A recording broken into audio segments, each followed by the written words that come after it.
Добро утро за гледачите на Канал 5 телевизија и утринската Здраво Македонија. Ова утро имаме честа и задоволството да бидеме во основното училиште Војден Чернодрински. Да се запознаеме со професијата наставник, професија која е една од најтешките, особено во 21 век. Професија каде што треба да се обединат многу улоги за да знаете и умеете како со дечињата да им ја потикнете на смевката и да ја задржите на нивните лица. Да ги научите, да ги направите да бидат денес луѓе. И тоа добри луѓе.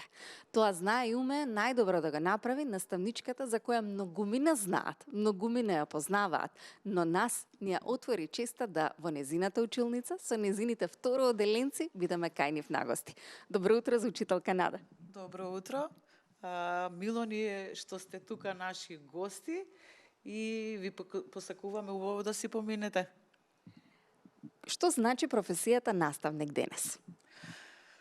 Професијата наставник е многу важна професија, многу одговорна професија, благородна. И најпрво треба да се сакаат децата за да се биде наставник, затоа што тие се тука 8 часа во текот на денот со нас. Ние сме тие втори мајки и одговорна, меѓутоа најубава.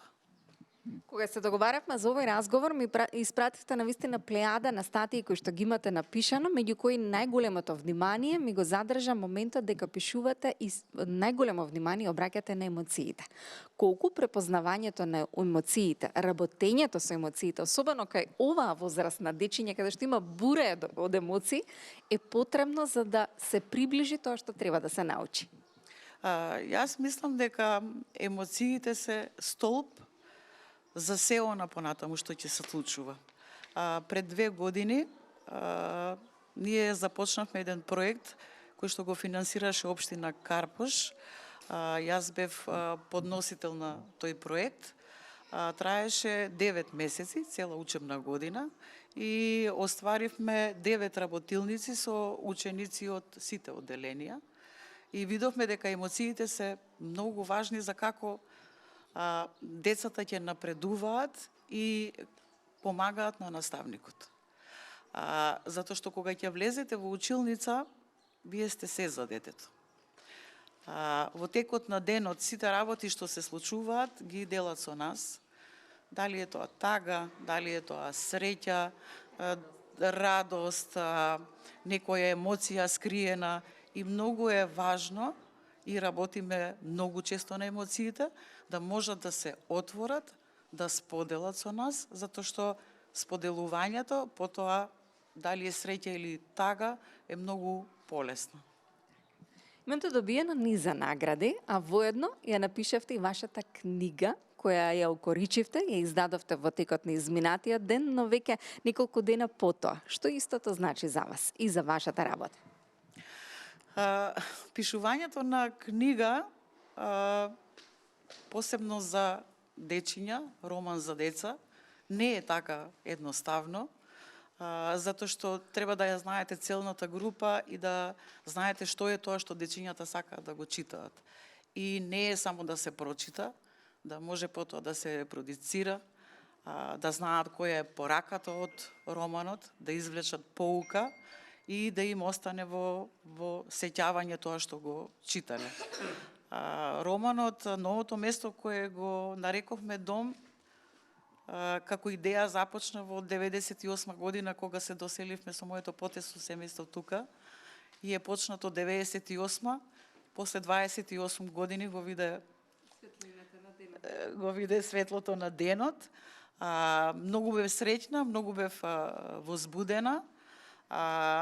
И целта на тој роман е мојата адаптација во нова средина, запознавајќи нови пријатели, соседи, ново работно место, да создадеш доверба во луѓето што ти се околу тебе, емпатија.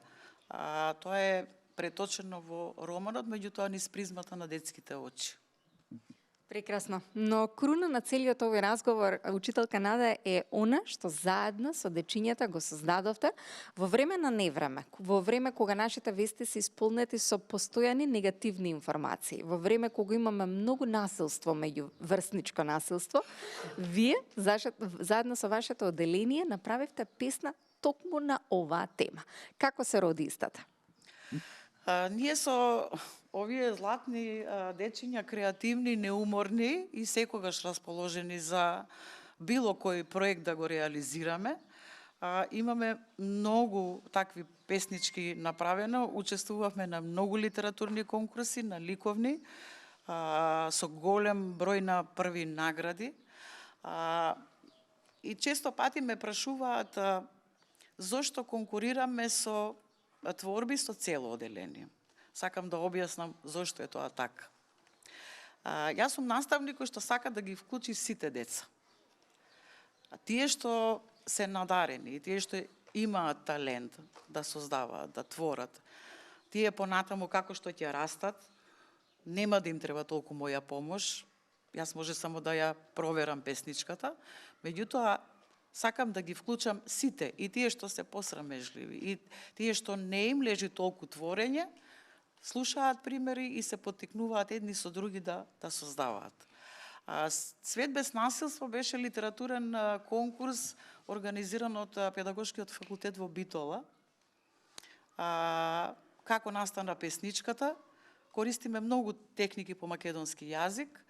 Оваа песничка ја создадовме со техниката бура на идеи.